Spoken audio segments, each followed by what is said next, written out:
faz justiça a muitos brasileiros que estão em situação de vulnerabilidade, a muitos brasileiros que sofrem com a inflação que não é do Brasil, a inflação mundial, a brasileiros que têm dificuldade de comprar o seu gás de cozinha, a brasileiros que trabalham em cima de caminhões, e, enfim, atendem a uma camada da população que está muito mais sofrida do que os demais brasileiros nesse momento de inflação mundial, advindo da pandemia e advindos de uma guerra do maior produtor de alimentos com o maior produtor de energia da Rússia.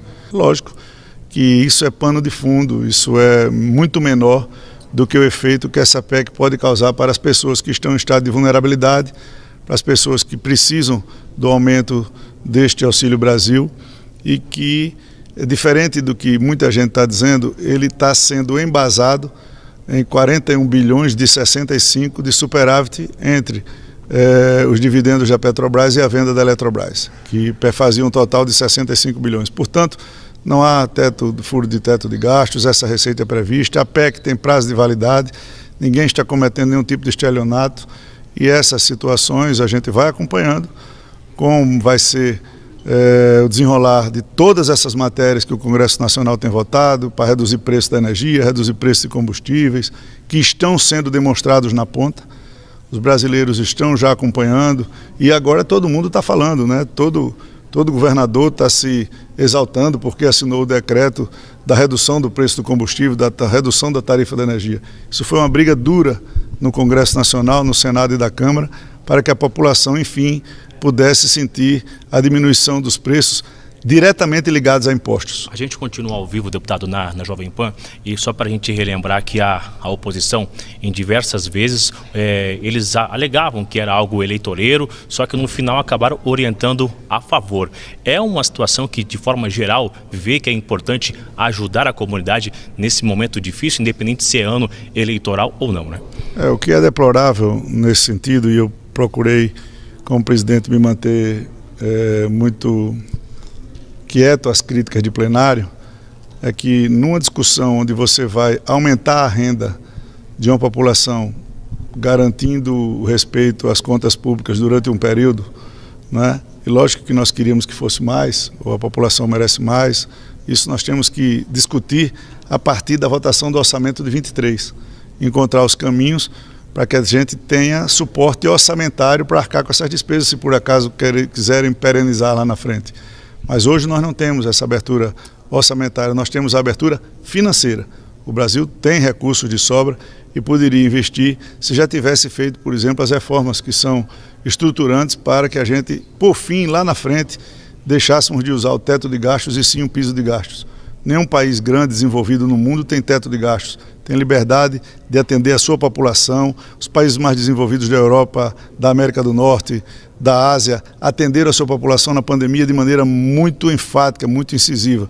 E o Brasil fez isso em 20.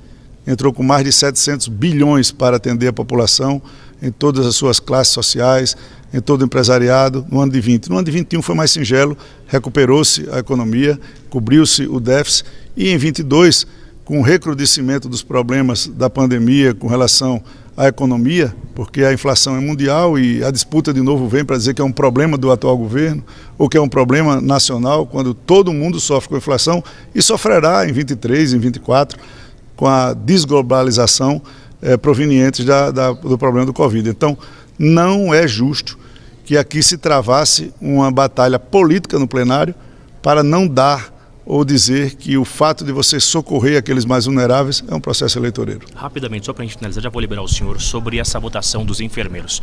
Era uma expectativa, algo antigo que girava no Congresso e agora chegamos a esse resultado. Foi aprovado. Já tem essa fonte de renda, deputado, que vai acontecer, isso vai ser sancionado nos próximos dias. Qual que é o recado a esses enfermeiros que estavam esperando? São vários problemas que advêm do PL dos enfermeiros, né?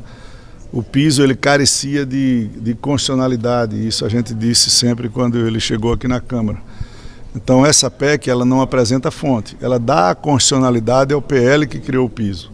O problema da fonte é um problema ainda recorrente, tem-se no Senado parado na CCJ o PL dos jogos que é fonte lícita, é uma coisa que foi votada, é um projeto que foi votado na Câmara dos Deputados, à luz do dia, com muita discussão, com todos os contras e com todos os a favores, mas jogos no Brasil, sejam TUF, seja jogo do bicho, seja bingo, seja cassino, seja qualquer tipo de jogo eletrônico, jogos online, eles existem. Eles só não são regulamentados. Aqui não se cobra impostos, não se gera emprego formal, porque o Brasil teima em não enxergar o que existe no Brasil, que falta de regulamentação. E esse projeto está parado lá no Senado. Isso é uma fonte fenomenal de recursos para que sejam transferidos a estados e municípios para socorrer principalmente os hospitais filantrópicos e públicos para arcar com parte do piso.